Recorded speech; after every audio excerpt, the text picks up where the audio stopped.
In the previous episode, we learned that to find planets that can support life, we have to understand the stars that host them, especially the ultraviolet light those stars emit. But to see that ultraviolet light, we have to get above our own atmosphere. And the fastest way to do that is to launch a rocket.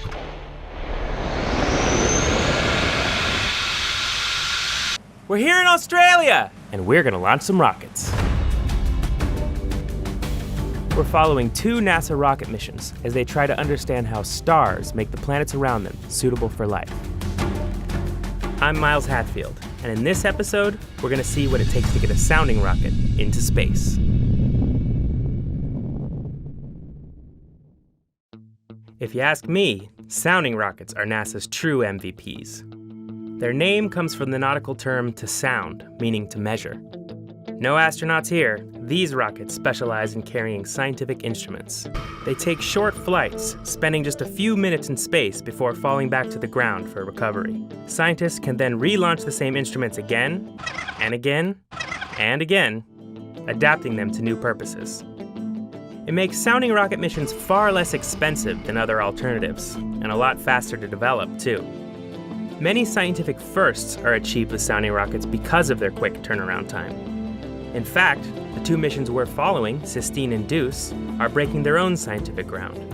The ultraviolet light they measure could reveal whether sun-like stars throughout our galaxy are capable of supporting habitable planets. To get their instruments to space, they're relying on the experts from NASA's Wallops Flight Facility, who operate over 20 sounding rocket launches each year from locations all around the world. Still, no matter how many launches you have under your belt, there's one wild card that can undo even the best laid plans. Roughly an hour and 15 minutes before launch, we start doing balloons every 15 minutes, and that's giving us those low-level winds. The closer we are to the surface, the more sensitive the rocket is to the impact of the winds. For NASA's range and launcher teams, getting into space is only half the battle. These low-level winds will also affect where the rocket lands. It's a suborbital rocket, so we go up and we come down. I'm required to keep the rocket within the hazard area because that's what we alert the public to stay out of, and we clear it, and that's kind of the box that we have to play in. You know, we're trying to aim a point that's downrange this way.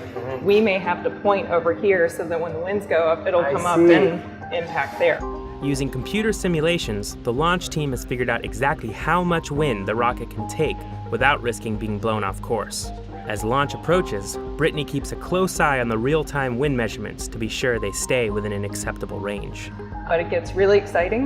In the final 2 minutes, you will see me and Mike with our eyes glued to that monitor and my finger on the button for my comms. You know, we're the ultimate safety authority. It's our judgment call if the winds are trending out or if that was just a random data point and we can proceed.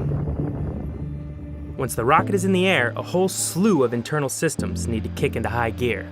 I caught up with the Sistine science team as they were running the final sequence tests, simulating everything that will happen during the flight.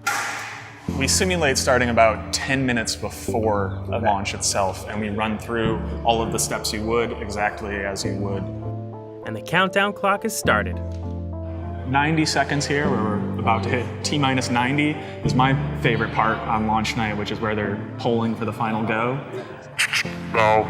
Yeah. Go. Where they're running through all the major subsystems and making sure that everything looks correct now, because this is the last chance to say that there's a problem before you're just assuming we're rolling into launch.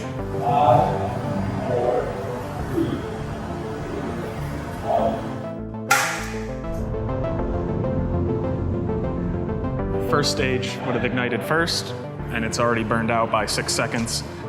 And then our black branch starts, which is the second stage. As you're launching, you want to be spun up, but then you want to stop that spin once you're observing. What would happen if you guys didn't stop spinning? Would probably be catastrophic. Let's hope that doesn't happen. We prepare for the shutter door to open. Whoa. There it is. So shutter door opens. Towards the center there, this black camera is our star tracker. And so that right now is figuring out where it is in the sky and then driving us over towards our target. There you can see our big primary mirror. And then this kind of X structure you see up front is holding our secondary mirror, so the second optic in our telescope.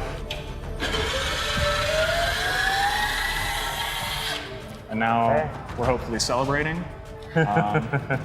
or talking about whatever went wrong during the flight at the same time. Yes. Once the payload has been fully tested and confirmed ready for flight, they bring it down from the payload assembly building to the launch rail, where it will be connected to the motors. This is the last place this experiment will sit on land before it launches into space. As night falls over the Arnhem Space Center, it's time to hope for good weather.